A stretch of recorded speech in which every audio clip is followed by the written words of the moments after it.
So here am I. I have a class named World Literature, and for extra credit, I'm supposed to memorize something from like around 12 to 15 lines from a work that I loved. Like I'm supposed to memorize to get some extra credit.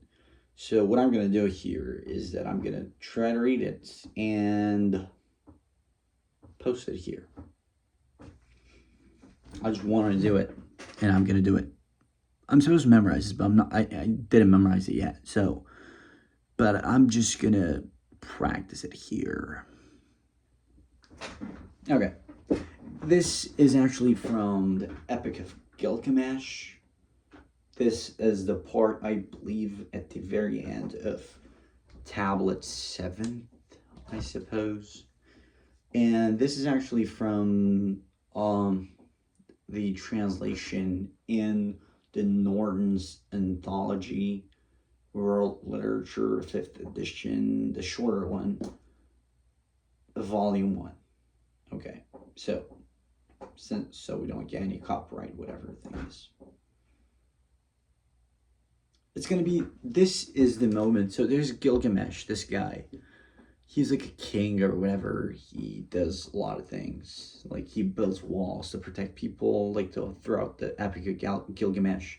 The guy does this, does that, whatever. And then there's this one guy named Enkidu who lives in the steppe. And I don't exactly recall. Wait, so this Enkidu guy, he's like an animal. Let's call him that, right? Enkidu is being civilized with a lady named Shamhat throughout some days, like with certain things. I don't want to go into the detail. Okay. The guy's civilized with beer and some food, like beer, bread, and intimacy. Let's call it that. I don't want to use the word explicitly. I don't like to do that. I just feel uncomfortable doing that.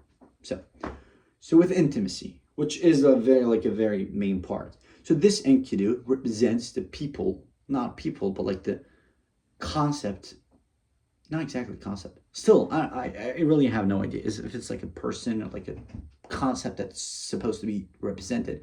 But this Enkidu character is living in steppes. He's uncivilized. And then some lady comes in and civilizes him to go to the city, which is governed by Gilgamesh guy.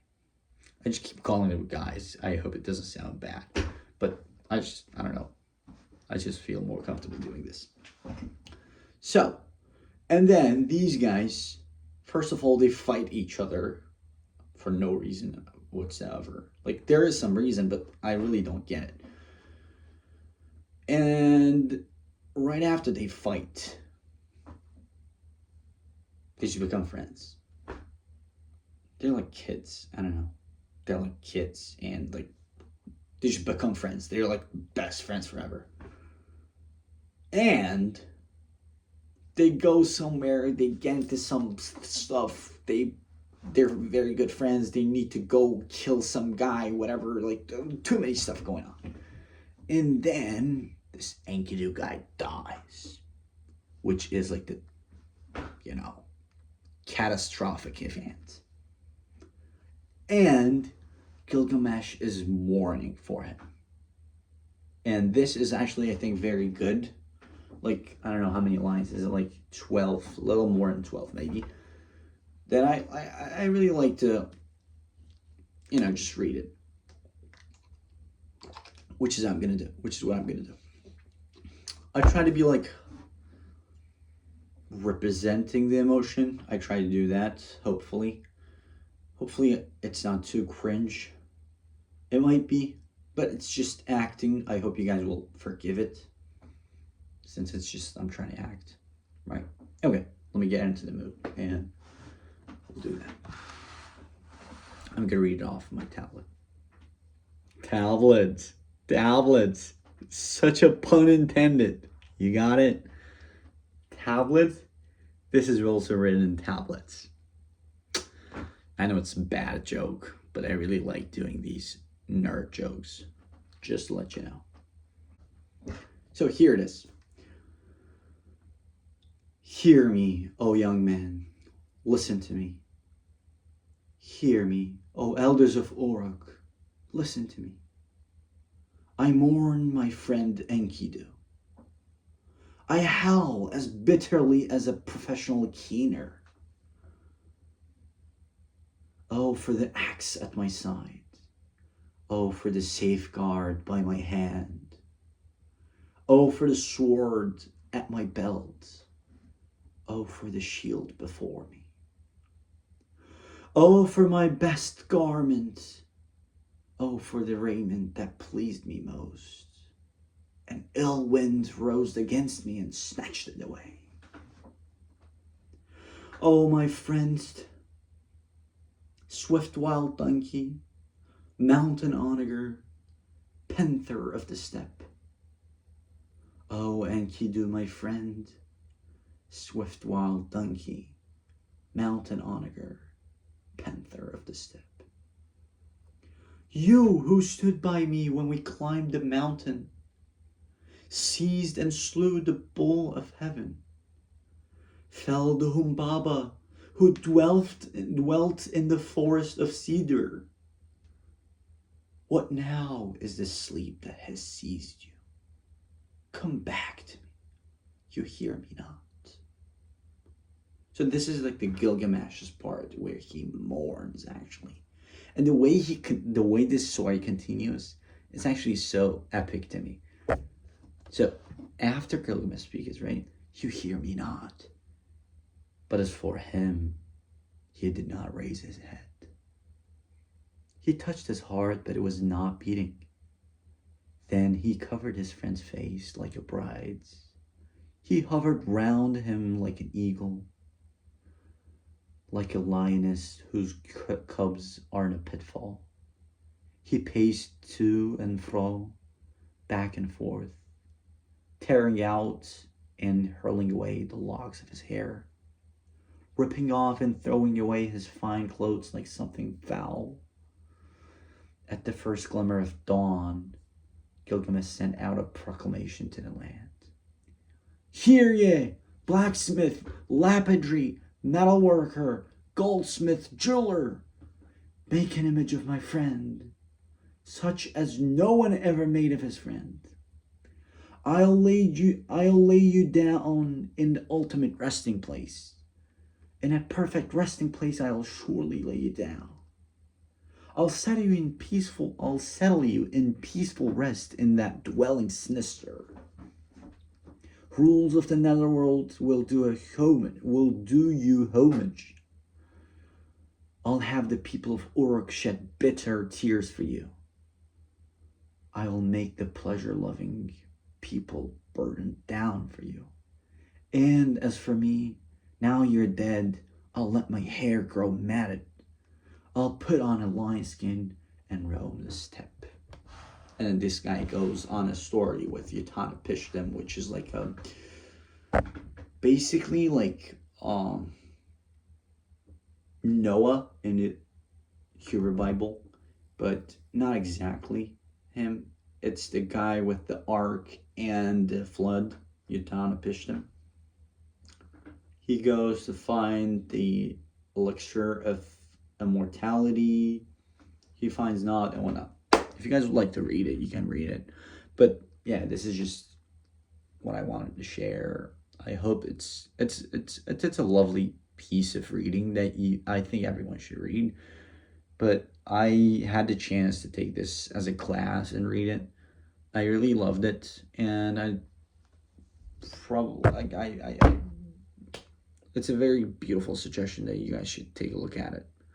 I personally am a physics major, honestly.